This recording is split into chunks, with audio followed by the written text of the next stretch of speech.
لبيك اللهم لبيك لبيك لا شريك لك لبيك إن الحمد والنعمة لك والملك لا شريك لك. دیکھیں آپ کی نسبت بدل چکی ہے. آپ اب کسی بھی نسبت سے جو بیج تھا یا کوئی علاقائی تھا سب ختم ہو چکا ہے. اب آپ کون ہیں؟ اللہ کے مہمان، وفد اللہ. اللہ کا نام نسبت کے ساتھ ہے کہ اب آپ کی اور دنیاوی نسبت نہیں. اس لیے اس حج کے سفر میں عاجزی، اپنی پہچان کیا رکھنی ہے کہ میں احرام باندھ کے اللہ کی یعنی اپنے آپ کو گناہگار سمجھتے ہوئے اللہ کے دربار میں حاضر ہوں. کوئی کرنل ہے، کوئی جرنل ہے، کوئی اور علاقے کا ہے، سب ختم. اب جو آپ کا سفر شروع ہو رہا ہے، آپ نے اچھے سے اچھا زینت والا لباس اتار دیا، سب نے چادر لپیٹ لی سطر کی. ٹوپی سر سے، ٹوپی عزت کی چیز ہے. اللہ پاک نے اسی لیے فرمایا یہ مسلمانوں کے لیے ایک وقار کی چیز ہے، ٹوپی کا سر پہ ہونا. اور 14ویں صدی یعنی جو پیچھے وقت گزرا ہے اس سے پیچھے لیں تو یہ ایک بڑا ایسا عمل تھا جو عام طور پہ ہر ایک عزت کے اس میں رکھتا تھا. پگڑی کہا جاتا ہے. اس سفر کے اندر اللہ پاک نے سر کو ٹوپی، سر سے ٹوپی اتارا دو، یہ بھی عاجزی کی نشانی. اور حاجی کون پسندیدہ ہے؟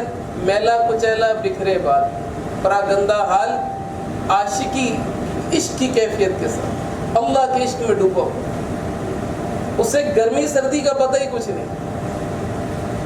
اس لیے میں نے شروع میں یہ جملہ کہا، بار بار اس کو سنتے یہ بتاتا رہوں گا، آپ کا شوق بڑھے گا تو شکوہ ختم ہوگا.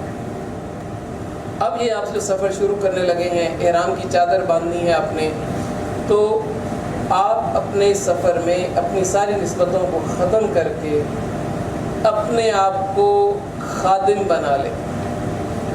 آپ کا پورا حج، یہ سب سے باریک بات ہے، آپ کا حج اللہ کے یہاں قبول ہو جائے گا. حج کی قبولیت، آپ اپنے آپ کو حاجیوں کا خادم بنا کے چلیں. یہ جو احرام باندھ رہے ہیں اس نسبت سے باندھیں کہ میں سب کی خدمت کروں گا، پورے گروپ والوں کی خدمت کروں گا، پورے دنیا سے جو حاجی آ رہے ہیں جہاں جہاں جس علاقے کے ہوں گے جہاں موقع ہوگا میں ان کی خدمت کروں گا. اور خادم جو ہوگا اس کو پھر اپنے آپ کو پیچھے رکھنا ہوگا، دوسرے کو موقع دینا ہوگا.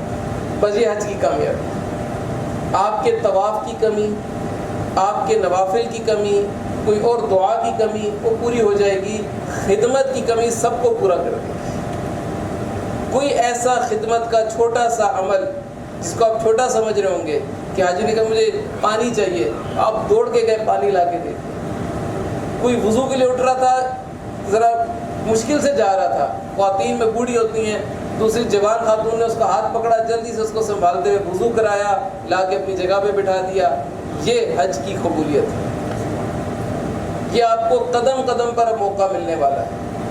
آپ نے اپنے آپ کو حاجیوں کا خادم بنا کر چلنا، چاہے جو جتنا مرضی افسر ہو جیسا ہو، اس نے حج قبول کرانا ہے تو یہ موٹا سا فارمولہ ہے، یہ کامیابی کا فارمولہ ہے. اپنے آپ کو خادم بنا کے چلنا ہے ذرا مشکل، لیکن اس میں لذت بہت ہے. یقین کریں جب آپ اس عمل پر آئیں گے نا آپ کو خود خوشی محسوس ہوگی. اس لیے میں درخواست کرتا ہوں یہ تیاری میں آگے سارے اعمال میں بڑی اہم بات ہے کہ آپ اب حج کے سفر میں جو احرام باندھ رہے ہیں اپنے آپ کو خادم بنا لیں. آپ کو ایئرپورٹ پہ موقع ملے گا، جو خادم ہوگا وہ لائن نہیں توڑے گا، وہ آگے نہیں بڑھے گا، دوسرے سے جھگڑے گا نہیں. اگر کوئی زور لگا رہا ہے کہے گا تم آگے آ جاؤ، کوئی بات نہیں، جہاز آپ کو چھوڑ کے نہیں جائے گا. اور یہاں اس ویسے بھی اس معاملات میں جو آپ چلیں گے، جو سب سے پیچھے رہتا ہے زیادہ آسانی میں رہتا ہے، جو سب سے پیچھے رہتا ہے، کیونکہ لائن میں جو پھنس گیا اس کو تو کھڑے رہنا ہے. جو سب سے پیچھے ہے وہ چٹائی ڈالے پاس بیٹھ جائے، جب لائن ختم ہوگی تو آگے بڑھے اور چلا جائے. یہ آپ احرام کی پابندیوں میں آ چکے ہیں. ایئرپورٹ پہ آپ نے احرام باندھ دیا، نیت کر لی، تلبیہ پڑھ لیا، اب آپ نے درود شریف پڑھا، دعا مانگی، اور اب عمل کیا کرنا ہے آپ نے یہ بات بتا دیں. کیا عمل کرنا ہے جی؟ نہیں، اب تلبیہ ہے بس. تلبیہ پڑھ. اب ایک بار میرے ساتھ دوبارہ تلبیہ پڑھیں, کیونکہ جب پہلے پڑھ رہے تھے تو پتہ نہیں چل رہا تھا کہ آپ لوگ حج والا تلبیہ پڑھ رہے ہیں. لبیک اللہم لبیک لبیک لا شریک لک لبیک ان الحمد والنعمت لک والملک لا شریک لک. ابھی بھی جان نہیں ہے اس تلبیہ میں, آپ کو بہت زیادہ اپنے آپ کو ڈالنا ہے. لیکن اگر آپ ابھی شرمائیں گے, ایک تو ماحول بن رہا ہے, تو پھر آپ اکیلے میں کیسے پڑھیں گے؟ اس کو اپنے کثرت سے پڑھنا ہے, والہانہ پڑھنا ہے, عاشقانہ پڑھنا ہے. یا اللہ میں حاضر, یا اللہ میں حاضر.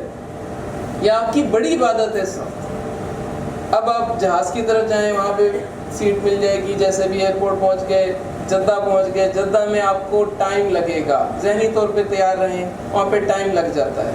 بسوں کی ترتیب ہے, گورنمنٹ کی اپنی ترتیب ہے. دیکھیے اس سفر میں نے آپ سے عرض کیا کہ آپ اللہ کے مہمان بن گئے. تو اب کسی نے سمجھانے کے لیے کہا کہ کوئی کہتا ہے گرمی ہے, تپ ہے, کلفت سفر کی ہے. میں یہ تو دیکھ, ارے نادان تیری عظیمت کدھر کی ہے, تو جا کدھر ہے کہ گرمی کا شکوہ کرنا, سفر کا شکوہ کرنا, یا موٹا سا شکوہ کرنا جی پی آئی اے والوں کی فلائٹ ہی لیٹ ہو جاتی ہے, یا فلاں نے یہ کر دیا, فلاں نے یہ کر دیا, انہوں نے یہ نہیں کیا. اور یہ سب غلط اور جاہلانہ باتیں ہیں. اپنے آپ کو اس شکوے سے بچانا ہے, شوق پہ رہنا ہے. اور حقیقت بھی یہی ہے, اتنا بڑا انتظامی عمل چل رہا ہوتا ہے, خصوصاً آپ کے ایئرپورٹ سے بلڈنگ تک پہنچنے میں جو ترتیب ہوتی ہے, اس میں کوئی گورنمنٹ, کوئی سب بے بس ہوتے ہیں. ایک ترتیب کا انتظام چل رہا ہوتا ہے. بڑی اچھی اعلیٰ قسم کی بس ہے, بہت ٹاپ کلاس بس ہے, اور راستے میں خراب ہو گئی, کیا کر لیں, یا ٹریفک بلاک ہو گئی. تو اس لیے اس کے آنے میں جانے میں اس پہ ہم نے شکوے شکایتیں, اپنے آپ کو عبادت میں رکھنا ہے, اپنے آپ کو محبت میں رکھنا ہے. تنگی میں رہنے کی ضرورت ہی نہیں ہے. قرآن آپ کے پاس ہے, نماز آپ کے پاس ہے, دعا آپ کے پاس ہے, آپ ان ہتھیاروں کے ساتھ چلتے ہیں. جب فارغ ہوں آپ قرآن پڑھیں, جب فارغ ہوں میں نے آپ سے کہا آپ خدمت ڈھونڈیں. خدمت کے لیے جگہ جگہ آپ کو موقع ملے گا. آپ کس کی خدمت کر سکتے ہیں؟ پوچھا گیا حج کیا ہے, فرمایا حج کھانا کھلانا. آپ کسی کو چائے پلا دیں, کسی کو جو ہے کوئی اور چیز لا دیں, کسی کا پانی پوچھ لیں, جوس پوچھ لیں, اور کھانا کھلانا, سلام کرنا, ہر ایک کو سلام کریں. یہ آپ کا حج ہے, اور یہ آپ کا حج شروع ہے, یہ آپ کا سفر شروع. بلڈنگ پہنچیں گے, وہاں پہ کمروں کی ترتیب ہوتی ہے, ہم لوگ تھوڑا اس میں بھی پریشان ہو جاتے ہیں. دیکھیں یہ وہ موقع ہے کہ آپ کی ایثار اور اکرام. یہاں میں ایک بات عرض کرتا ہوں کہ اب آپ ہیں اللہ کے مہمان. تو مہمان تو میزبان سے مانگتا ہے, غیر میزبان سے تو نہیں مانگتا. جب آپ کو کوئی حاجت ہوگی, آپ کسی کے گھر مہمان ہیں, یا میں آپ کے گھر مہمان گیا, تو آپ میرے کھانے کا انتظام کر رہے ہیں. میں اگر پڑوس میں جا کے کہوں جی میں ان کے گھر مہمان ہوں, مجھے یہ دے دو, کتنا برا لگے. جس کے آپ جو آپ کا میزبان ہے, آپ کی نظر اس طرف ہونی چاہیے. اور میزبان کون ہے؟ آپ نے اللہ سے مانگا. ایک اللہ والے حج کے سفر پہ جا رہے تھے, حضرت شیخ نے لکھا ہے واقعہ, اور تربیت کے لیے اس کو اللہ والوں کی اللہ تربیت فرماتے ہیں اپنے محبوب بندوں کی.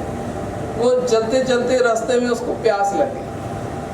کنواں ڈھونڈا, پانی کا کنواں نظر آ گیا جگہ پہ.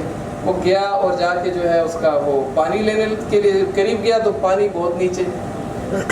اب اس نے ڈول ڈھونڈنا شروع کر دیا. اب وہ حج کا سفر پہ تھا نا, تو اللہ پاک نے اس کی تربیت کی.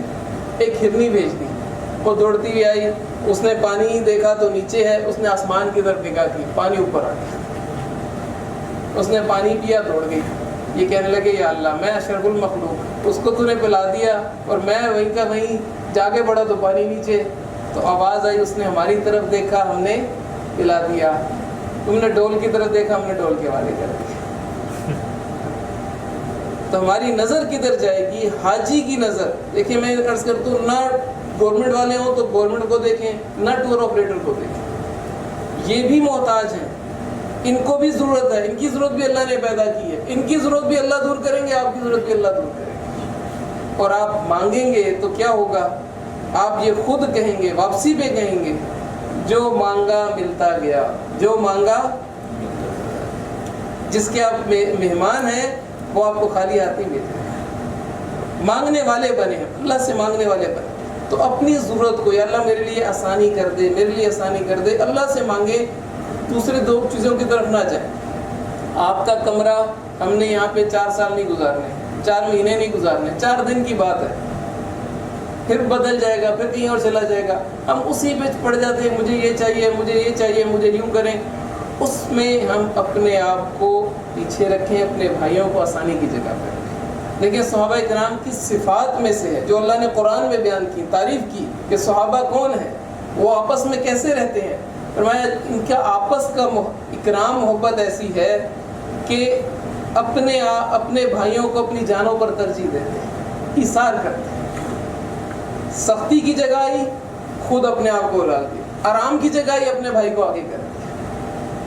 یہ صحابہ کی، اور یہ صفت اللہ کو پسند ہے۔ آپ حج کے سفر میں اس عمل کو سامنے رکھیں، آپ مشقت میں ہوں گے، اللہ آپ کے سفر کو آسان، اس مشقت کو آسان کر دیں، اللہ آپ کے اس سفر کو آسان کر دیں۔